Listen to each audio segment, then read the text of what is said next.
Halo semua, selamat datang di channel Offering Day. Perkenalkan, nama saya David. Dan saya Dion. Mungkin kalian semua sudah memiliki kartu layanan dari bank. Kartu-kartu tersebut kalian gunakan untuk mempermudah transaksi. Semisal, memakai debit card untuk membayar barang yang Anda beli tanpa mengambil uang di bank.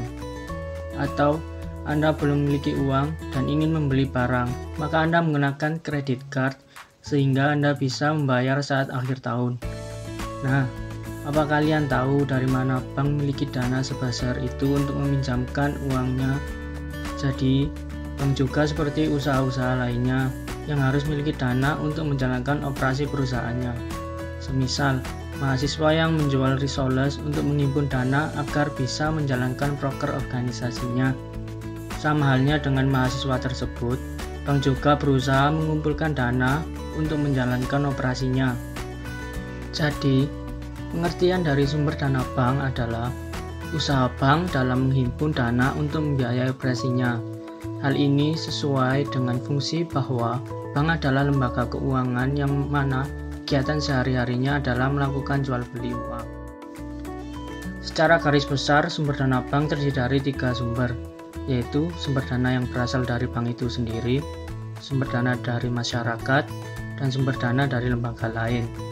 Mari kita bahas satu persatu sumber dana bank tersebut.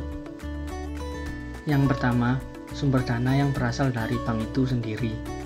Sumber ini merupakan sumber dana dari modal sendiri. Modal sendiri yang dimaksudkan adalah modal setoran dari para pemegang sahamnya. Untuk lebih jelasnya, mari kita lihat lebih dalam lagi. Secara garis besar, sumber dana dari bank itu sendiri terdiri dari 3 jenis. Yang pertama, pemilik saham lama dapat menyetor dana tambahan atau membeli saham yang dikeluarkan oleh perusahaan. Yang kedua, bank memiliki cadangan-cadangan laba pada tahun lalu yang tidak dibagi kepada para pemegang sahamnya. Cadangan ini sengaja disediakan untuk mengantisipasi laba tahun yang akan datang. Yang terakhir yaitu laba yang memang belum dibagikan pada tahun yang bersangkutan. Jadi laba tersebut dapat dimanfaatkan sebagai modal sewaktu-waktu dibutuhkan oleh bank. Nah, semua sudah jelaskan bahwa sumber dana bank dari bank itu sendiri terdiri dari 3 jenis tersebut. Kemudian, sumber dana bank yang kedua adalah sumber dana yang berasal dari masyarakat. Sumber dana ini merupakan sumber dana terpenting bagi kegiatan operasi suatu bank dan merupakan ukuran keberhasilan bank jika mampu membiayai operasinya dari sumber dana ini. Pencarian dana dari sumber ini relatif paling mudah didapatkan dibanding sumber dana yang lainnya. Selain itu, pencarian dana ini juga paling dominan, asal dapat memberikan bunga dan fasilitas menarik lainnya. Menarik dana dari sumber ini tidak terlalu sulit, akan tetapi pencarian dari sumber dana ini relatif lebih mahal jika dibandingkan dari dana sendiri. Pentingnya sumber dana dari masyarakat luas disebabkan sumber dana dari masyarakat luas merupakan sumber dana yang paling utama bagi bank. Sumber dana yang juga disebut sumber dana dari pihak ketiga ini di samping mudah mencarinya juga tersedia banyak di masyarakat. Kemudian persyaratan untuk mencarinya juga tidak sulit. Untuk memperoleh sumber dana dari masyarakat luas, bank dapat menawarkan berbagai jenis simpanan, seperti pembagian jenis simpanan ke dalam beberapa jenis dimaksudkan agar para nasabah penyimpan mempunyai banyak pilihan sesuai dengan tujuan masing-masing. Tiap pilihan mempunyai pertimbangan tertentu dan adanya suatu pengharapan yang ingin diperolehnya. Pengharapan yang ingin diperoleh dapat berupa keuntungan, kemudahan, atau keamanan uangnya, atau semuanya. Sebagai contoh, tujuan utama menyimpan uang dalam bentuk rekening giro adalah untuk kemudahan dalam melakukan pembayaran, terutama bagi mereka yang bergelut dalam bidang bisnis dan biasanya pemegang rekening giro tidak begitu memperhatikan masalah besar kecil bunga yang akan diterimanya. Menarik dana dari sumber ini tidak terlalu sulit, akan tetapi pencarian dari sumber dana ini relatif lebih mahal jika dibandingkan dari dana sendiri. Secara umum, kegiatan penghimpunan dana dibagi ke dalam 3 jenis, yaitu pertama, simpanan giro, yang kedua, simpanan tabungan, yang ketiga, simpanan deposito. Mari kita bahas lebih dalam tentang 3 jenis sumber dana yang berasal dari masyarakat. Yang pertama, rekening giro. Rekening giro adalah simpanan yang penarikannya dapat dilakukan setiap saat dengan menerbitkan cek untuk penarikan tunai atau bilet giro untuk pemindah bukuan. Sedangkan cek atau bilet giro ini oleh pemiliknya dapat digunakan sebagai alat pembayaran. Karena sifat penarikannya yang dapat dilakukan setiap saat tersebut, maka sumber dana dari rekening giro ini merupakan sumber dana jangka pendek yang jumlahnya relatif lebih dinamis atau berfluktuasi dari waktu ke waktu. Cek merupakan perintah tak bersyarat kepada bank untuk membayar sejumlah uang tertentu pada saat penyerahan atas beban rekening penarik cek.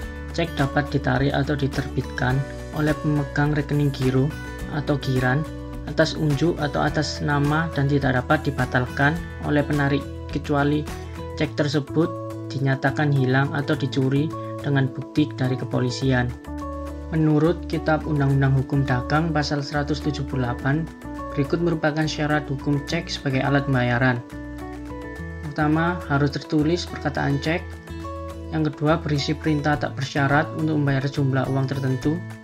Yang ketiga, nama bank yang harus membayar. Yang keempat, penyambutan tanggal dan tempat cek dikeluarkan. Yang terakhir, tanda tangan penarik. Kemudian, bank dapat membuat syarat tersendiri untuk penarikan sejumlah uang, yaitu tersedianya dana, ada materai yang cukup, jika ada coretan atau perubahan harus ditandatangani oleh pemberi cek, jumlah uang yang tertulis di angka dan huruf haruslah sama, memperlihatkan masa kedaluarsa cek, yaitu 70 hari setelah cek dikeluarkan. Tanda tangan atau stempel perusahaan harus sama dengan yang di spesimen. Tidak diblokir pihak berwenang. Resi cek sudah kembali. Endorsement cek benar. Kondisi cek sempurna. Rekening belum ditutup atau syarat lainnya. Selain itu, teman-teman juga perlu mengetahui bahwa cek dibagi ke dalam beberapa jenis, yaitu cek atas nama, cek atas unjuk, cek silang, cek mundur, dan cek kosong. Sedangkan bilet giro sendiri merupakan perintah kepada bank untuk memindah bukukan sejumlah tertentu uang atas beban rekening penarik pada tanggal tertentu kepada pihak yang tercantum dalam bilet giro tersebut, dan bilet giro dapat dibatalkan secara sepihak oleh penarik disertai dengan alasan pembatalan. Bilet giro juga memiliki syarat tertentu agar pemindah bukuan dapat dilakukan, yaitu pertama, ada nama bilet giro dan nomor serinya. Yang kedua, perintah tanpa syarat untuk memindah bukukan sejumlah uang atas beban rekening yang bersangkutan. Yang ketiga, nama dan tempat bank tertarik. Yang keempat, jumlah dana yang dipindahkan dalam angka dan huruf. Yang kelima, nama pihak penerima. Yang keenam, tanda tangan atau stempel penarik apabila penarik merupakan perusahaan. Yang ketujuh, tanggal dan tempat penarikan. Yang ke-8, nama bank yang menerima pemindah bukuan tersebut. Masa berlaku bilet giro juga diatur sesuai syarat sebagai berikut. Yang pertama, masa berlakunya 70 terhitung mulai dari tanggal penarikan. Bila tanggal efektif tidak tercantumkan, maka tanggal penarikan berlaku pula sebagai tanggal efektif dan persyaratan lainnya. Sekarang kita lihat perbedaan yang ada pada cek dan bilet giro. Untuk identitas, cek itu atas nama dan atas unjuk, sedangkan bilet giro hanya atas nama. Untuk sifat, cek itu bersifat tunai dan non-tunai, sedangkan bilet giro non-tunai. Untuk tanggal, cek hanya ada 1 tanggal, bilet giro ada 2 tanggal. Alat pembayaran lainnya adalah surat perintah kepada bank yang dibuat secara tertulis pada kertas yang ditandatangani oleh pemegang rekening atau kuasa untuk membayar sejumlah uang tertentu kepada pihak lain pada bank yang sama atau bank lain. Selain itu, alat pembayaran lainnya bisa berupa surat kuasa di mana si punya rekening memberi kuasa kepada seorang untuk melakukan penarikan atas rekeningnya. Terus ada juga jasa giro, merupakan suatu imbalan yang diberikan oleh bank kepada giran atas sejumlah saldo gironya yang mengendap di bank. Jasa giro ini relatif lebih kecil apabila dibandingkan dengan simpanan dalam bentuk tabungan dan deposito berjangka. Karena memang tujuan nasabah yang memegang rekening giro bukan untuk memperoleh imbalan semacam bunga simpanan tersebut, melainkan untuk memperoleh berbagai fasilitas yang dimiliki oleh rekening giro. Yang kedua adalah simpanan tabungan. Tabungan merupakan simpanan yang paling populer di kalangan masyarakat. Dari sejak kanak-kanak, kita sudah diajarkan untuk hidup hemat dengan cara menabung. Pada awalnya, masih secara sederhana, yaitu menyimpan uang di bawah bantal atau di dalam celengan dan disimpan di rumah. Namun, menyimpan uang di rumah memiliki resiko kehilangan dan kerusakan besar. Selain itu, kerugian lainnya menabung di rumah adalah jumlahnya tidak akan pernah bertambah atau berbunga seiring bertambahnya waktu. Menabung di bank bukan saja menghindarkan kita dari resiko kehilangan atau kerusakan, akan tetapi kita juga memperoleh tambahan dari bunga tabungan yang kita simpan pada bank. Seperti halnya dengan simpanan giro, simpanan tabungan juga mempunyai syarat-syarat tertentu bagi pemegangnya. Persyaratan masing-masing bank berbeda satu dengan lainnya. Di samping persyaratannya berbeda, tujuan nasabah menyimpan uang di rekening tabungan juga berbeda. Demikian pula sasaran bank dalam memasarkan produk tabungannya juga berbeda sesuai dengan sasaran yang diinginkan. Pengertian tabungan menurut Undang-Undang Perbankan Nomor 10 Tahun 1998. Tabungan adalah simpanan yang penarikannya hanya dapat dilakukan menurut syarat-syarat tertentu yang disepakati, tetapi tidak ditarik dengan cek, balik giro, dan atau alat lainnya yang dipersamakan dengan itu. Penarikan hanya dapat dilakukan menurut syarat-syarat tertentu yang disepakati. Maksudnya, untuk menarik uang yang disimpan di rekening tabungan antar bank dengan bank lainnya berbeda, tergantung dari bank yang mengeluarkannya. Sebagai contoh dalam hal frekuensi penarikan, apakah 2 minggu, atau setiap hari, atau mungkin setiap saat seperti rekening giro. Yang jelas, haruslah sesuai dengan perjanjian sebelumnya yang telah dibuat oleh bank. Apabila nasabah menyimpan uang di bank tersebut, maka otomatis nasabah menyetujuinya. Kemudian, dalam hal sarana atau alat penarikan juga tergantung dengan perjanjian yang dibuat oleh bank. Perlu kita ketahui bahwa ada beberapa alat untuk melakukan penarikan tabungan. Mari kita lihat apa saja ya alatnya. Pertama, buku tabungan. Buku tabungan adalah buku yang dipegang oleh nasabah di mana berisi catatan saldo tabungan penarikan, penitoran, dan pembebanan yang mungkin terjadi. Kedua, slip penarikan. Slip penarikan merupakan formulir penarikan di mana nasabah cukup menulis nama, nomor rekening, jumlah uang, serta tanda tangan nasabah. Yang ketiga, kwitansi.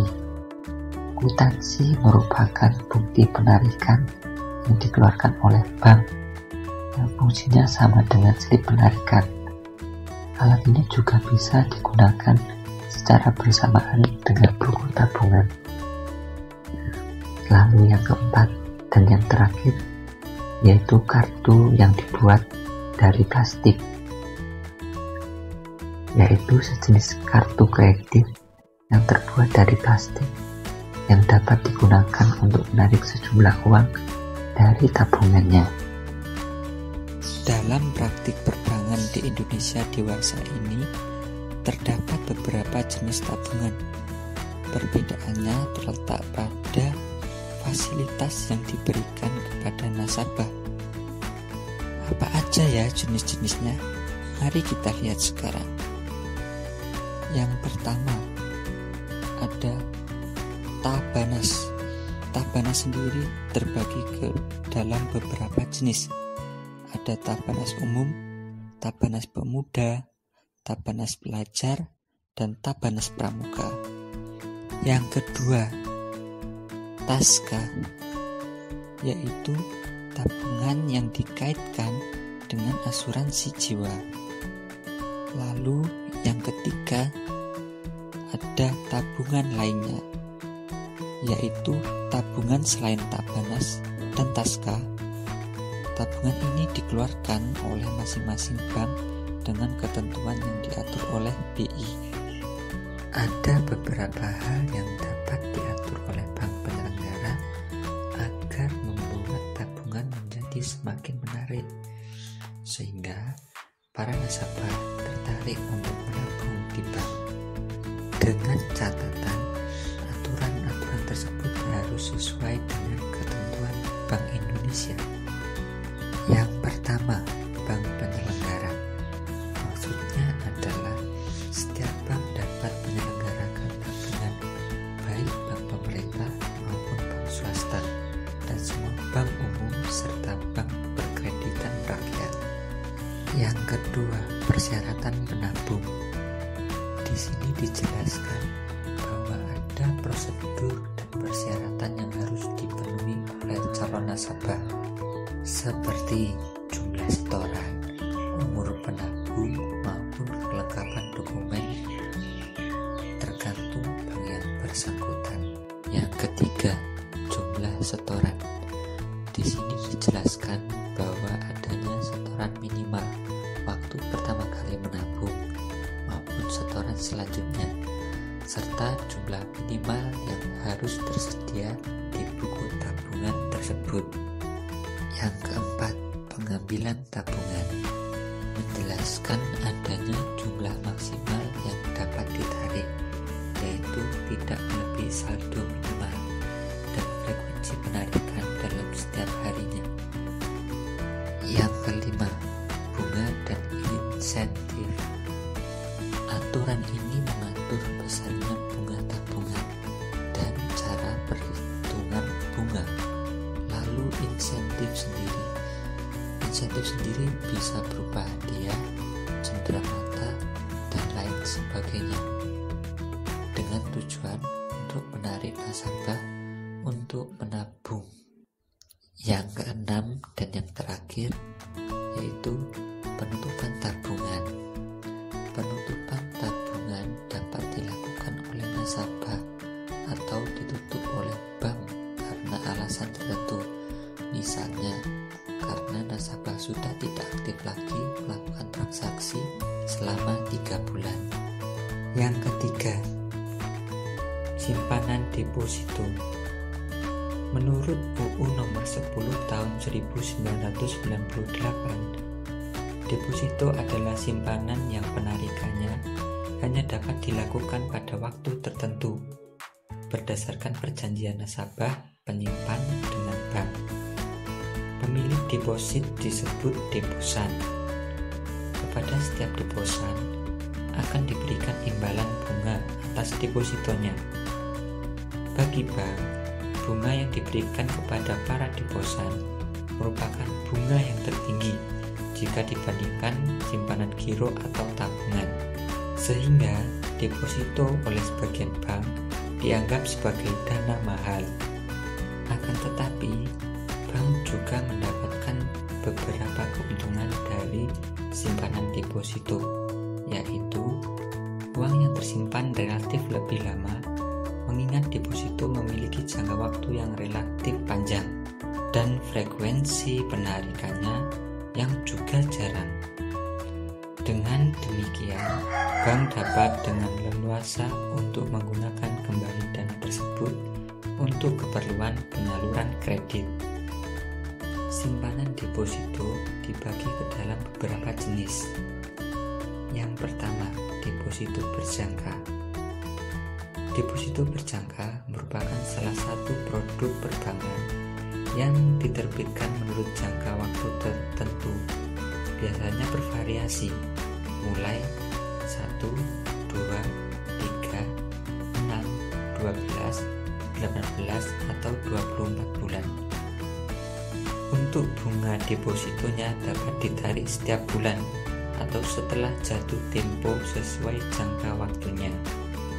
Deposito berjangka yang diterbitkan dalam valuta asing biasanya diterbitkan oleh bank devisa.